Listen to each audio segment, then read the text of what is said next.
بسم اللہ الرحمن الرحیم۔ یہ ریڈیو قطر ہے۔ اب آپ محمود احمد سے خبریں سنیے۔ ابتدا میں پیش خدمت ہیں اہم خبروں کی سرخیاں۔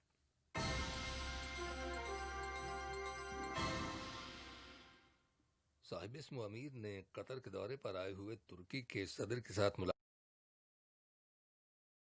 ملاقات کے بعد دونوں ملکوں کے عوام کے گہرے تعلقات پر اطمینان کا اظہار کیا ہے۔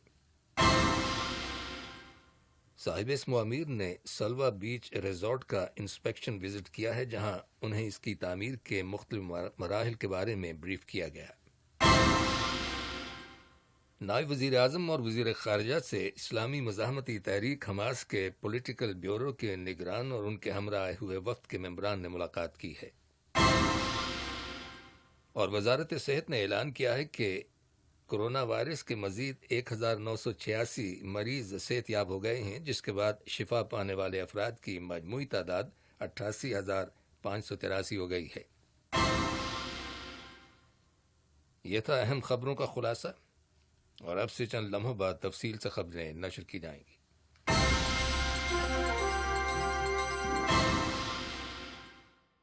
لیجیے اب آپ تفصیل سے خبریں سنیے۔ صاحب اسم امیر شیخ تمیم بن حمد آل ثانی کی ترکی کے صدر رجب طیب اردوان کے ساتھ ملاقات کے بعد صاحب اسم امیر نے قطر اور ترکی کے عوام کے گہرے تعلقات پر اطمینان کا اظہار کیا ہے۔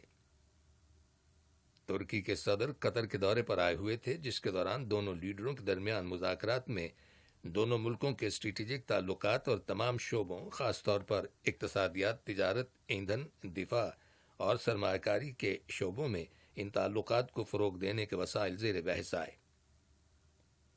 صاحب اسم امیر اور ترکی کے صدر نے اپنے اس عزم کا اظہار کیا ہے کہ دونوں ممالک کے تعلقات کو تمام شعبوں میں مزید مستحکم بنانے کے لیے ضروری اقدامات کیے جائیں گے۔ دونوں لیڈروں کی ملاقات میں باہمی دلچسپی کے متعدد علاقائی اور عالمی معاملات بھی زیر بحث آئے، خاص طور پر فلسطین، شام، لیبیا اور یمن کے تازہ ترین حالات کے بارے میں تبادلہ خیال کیا گیا۔ دریں اثنا سیاسی مبصرین نے ترکی کے صدر کے دورہ قطر کو قطری ٹرکش پارٹنرشپ کے حوالے سے بہت اہم قرار دیا ہے۔ مبصرین کا کہنا ہے کہ صاحب اسم امیر شیخ تمیم بن حمد آل ثانی اور صدر رجب طیب اردوان کی حالیہ ملاقات سے دوحہ اور انقرہ کے تعلقات کو مزید مضبوط بنانے میں مدد ملے گی۔ مبصرین کا مزید کہنا ہے کہ قطر اور ترکی کے تعلقات تمام شعبوں میں دو طرفہ تعاون سے بڑھ کر اب ایک جامع اسٹریٹجک شراکت داری میں تبدیل ہو گئے ہیں۔ دریں اثنا نائب وزیر اعظم و وزیر خارجہ شیخ محمد بن عبد الرحمن آل ثانی نے اپنے ایک ٹویٹ میں کہا ہے کہ قطر اور ترکی کے اسٹریٹجک تعلقات، خاص طور پر اقتصادیات، تجارت، دفاع اور سرمایہ کاری کے شعبوں میں تعلقات میں دن بدن اضافہ ہو رہا ہے، جس کی وجہ سے دونوں ممالک کو مشترکہ دونوں ملکوں کے گہرے باہمی تعلقات کی تصدیق کرتا ہے۔ صاحب اسم امیر شیخ تمیم بن حمد آل ثانی نے سلوا بیچ ریزورٹ کا انسپیکشن وزٹ کیا ہے۔ قطر کے جنوب مغربی ساحل سمندر پر واقع اس ریزورٹ کا رقبہ 3.2 ملین مربع میٹر ہے۔ وزٹ کے دوران صاحب اسم امیر کو اس پروجیکٹ کی ڈیولپمنٹ اور اس کی تعمیر کے مختلف مراحل کے بارے میں بریف کیا گیا۔ صاحب اسم امیر شیخ تمیم بن حمد آل ثانی نے اس بیچ ریزورٹ میں موجود فیسلٹیز کا بھی معائنہ کیا۔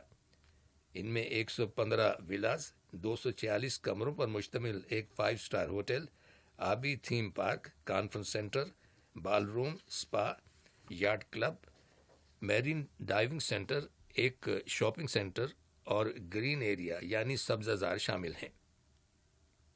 صاحب اسم امیر نے پروجیکٹ سے منسلک افراد کا اس کی تعمیر اور اس میں فراہم کی گئی ٹورسٹ فیسلٹی کے سلسلے میں کوششوں کے لیے شکریہ ادا کیا، اور انہیں ہدایت کی کہ وہ اس بیچ ریزورٹ کی کمپلیشن اور اس کی اوپننگ کا کام مکمل کریں، تاکہ قطر کے اندر سمندری سیاحت اور تفریحی ضروریات مہیا کرنے اور سیاحت کے شعبے کو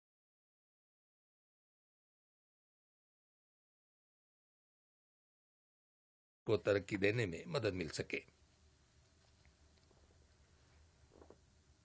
صاحب اسم امیر شیخ تمیم بن حمد آل ثانی نے جمہوریہ بیلاروس کے صدر الیگزینڈر لوکاشینکو کو ان کے ملک کے یوم آزادی کے موقع پر مبارکباد کا برقی پیغام ارسال کیا ہے۔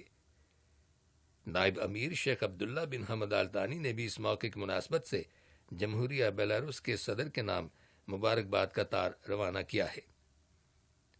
دریں اثنا وزیر اعظم و وزیر داخلہ شیخ خالد بن خلیفہ بن عبدالعزیز آل ثانی نے اپنے جمہوریہ بیلاروس کے ہم منصب رومان گولفاشینکو کو ان کے ملک کے یوم آزادی کے موقع پر مبارکباد کا تار ارسال کیا ہے۔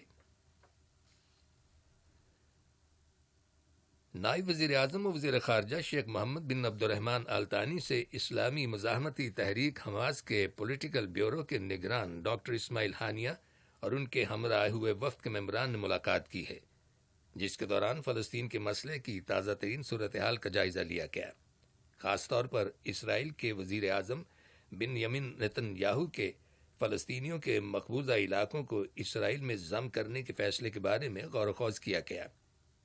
اس کے علاوہ ملاقات کے دوران باہمی دلچسپی کے دیگر معاملات بھی زیر بحث آئے۔ دریں اثنا دنیا کے متعدد سابق لیڈروں نے یورپی ملکوں کے سربراہوں پر زور دیا ہے کہ وہ مقبوضہ مغربی کنارے کے کچھ علاقوں کو اسرائیل میں شامل کرنے سے منع کرنے کے لیے اسرائیلی حکومت پر دباؤ ڈالیں۔ وزارت صحت نے اعلان کیا ہے کہ ملک کے اندر کرونا وائرس کے 756 نئے کیسز رجسٹر کیے گئے ہیں، جبکہ 3 افراد وائرس کی وجہ سے انتقال کر گئے ہیں۔ اس کے علاوہ 1986 مریض صحت یاب ہو گئے ہیں اور یوں شفا پانے والے افراد کی مجموعی تعداد 88,583 ہو گئی ہے۔ دریں اثنا وزارت صحت کے پبلک ہیلتھ کے شعبے کے نگران ڈاکٹر شیخ محمد بن حمد آل ثانی نے اپنے ایک بیان میں کہا ہے کہ ریاست قطر کو کرونا وائرس کے 86,000 سے زیادہ ریکوری کیسز کے حوالے سے اپنی غیر معمولی کامیابی پر فخر ہے، جبکہ متاثرین کی تعداد 1 لاکھ ہے۔ اس کے علاوہ قطر میں کرونا وائرس سے ہونے والی اموات کا تناسب دنیا میں سب سے کم ہے۔ یہ خبریں ریڈیو قطر سے نشر کی جا رہی ہیں۔ عالمی سطح پر مختلف ممالک میں کرونا وائرس کے مریضوں کی تعداد اب 10 ملین سے زیادہ ہو گئی ہے، جبکہ گزشتہ 7 ماہ کے عرصے میں اس وائرس کی وجہ سے تقریباً 5 لاکھ افراد انتقال کر گئے ہیں۔ امریکہ کی 7 ریاستوں میں کرونا وائرس کے کیسز میں ریکارڈ اضافہ ہوا ہے۔ فلوریڈا میں اس ویک اینڈ پر امریکہ رپورٹ کیے گئے تھے۔ میکسیکو میں کرونا وائرس کے 6,740 نئے کیسز رجسٹر کیے گئے ہیں، جس کے بعد وہاں وائرس سے متاثرہ افراد کی مجموعی تعداد 2,45,250 ہو گئی ہے۔ اسی دوران میں انگلینڈ میں نارمل لائف یعنی معمول کی زندگی کی جانب لوٹنے کے لیے بڑے اقدامات کیے گئے ہیں اور انجام کار لوگوں کو ہیئر کٹ اور ریسٹورنٹ میں کھانا کھانے کی اجازت دے دی گئی ہے۔ 3 ماہ سے زیادہ عرصہ گزر جانے کے بعد یہ اجازت پہلی مرتبہ دی گئی ہے۔ دریں اثنا برطانیہ کے وزیر اعظم بورس جانسن نے شہریوں پر زور دیا ہے کہ وہ احتیاط سے کام لیں اور ملک کے اندر کرونا وائرس کی دوسری لہر کا رسک مول نہ دیں۔ اقوام متحدہ نے کہا ہے کہ وزیر اعظم فائز السراج کی قیادت میں لیبیا کی حکومت کو قانونی حیثیت حاصل ہے اور اسے بین الاقوامی سطح پر تسلیم کیا گیا ہے۔ اقوام متحدہ نے دنیا کے بااثر ممالک سے مطالبہ کیا ہے کہ وہ اب اس سچائی کو تسلیم کر لیں۔ دریں اثنا لیبیا کی حکومت نے انکشاف کیا ہے کہ ترغونہ کے علاقے میں ایک اور اجتماعی قبر دریافت ہوئی ہے، جس میں سے 5 نامعلوم افراد کی لاشیں برآمد ہوئی ہیں۔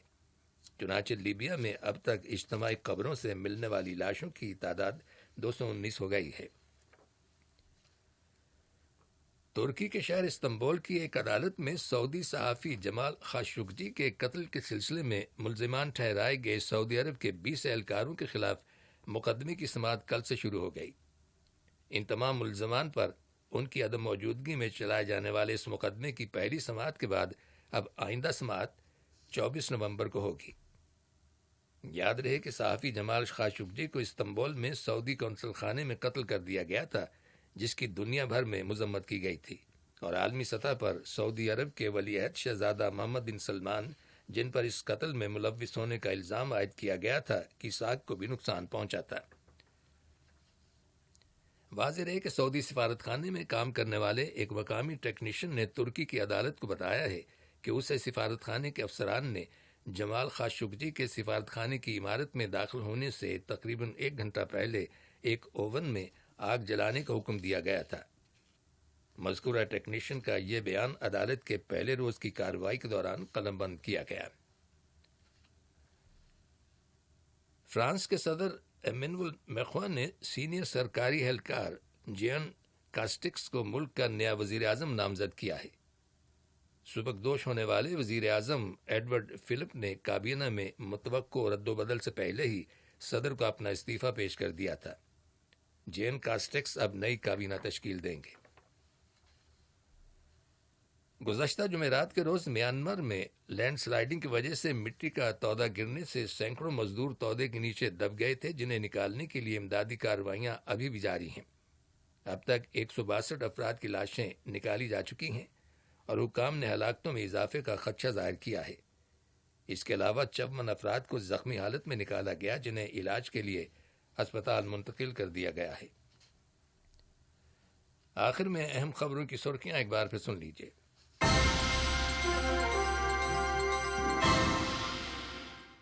صاحب اسم امیر نے قطر کے دورے پر آئے ہوئے ترکی کے صدر کے ساتھ ملاقات کے بعد دونوں ملکوں کے عوام کے گہرے تعلقات پر اطمینان کا اظہار کیا ہے۔ صاحب اسم امیر نے سلوا بیچ ریزورٹ کا انسپیکشن وزٹ کیا ہے، جہاں انہیں اس کی تعمیر کے مختلف مراحل کے بارے میں بریف کیا گیا۔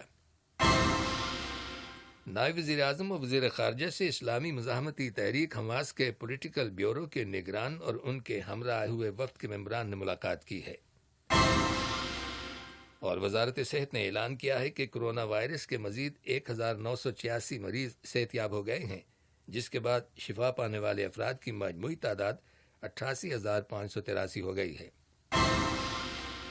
ریڈیو قطر سے خبریں ختم ہوئی۔